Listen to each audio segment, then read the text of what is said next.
இருப்பதினால் எந்த பயமும் எனக்கில்லையே. என் பல பக்கத்தில் அவர் துணை நிற்பதால் நான் ஜெயம் பெற்று எழும்பிடுவேன்.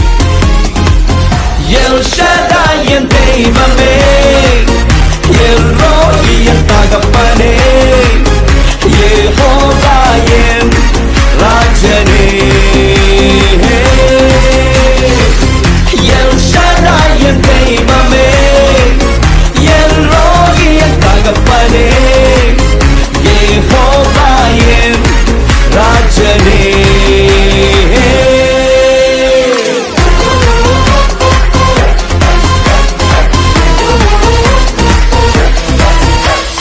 யெகோவா நிசியாய் எழுந்தருளி சத்துருவை தூரத்தி வெற்றி தந்திரே. யெகோவா நிசியாய் எழுந்தருளி சத்துருவை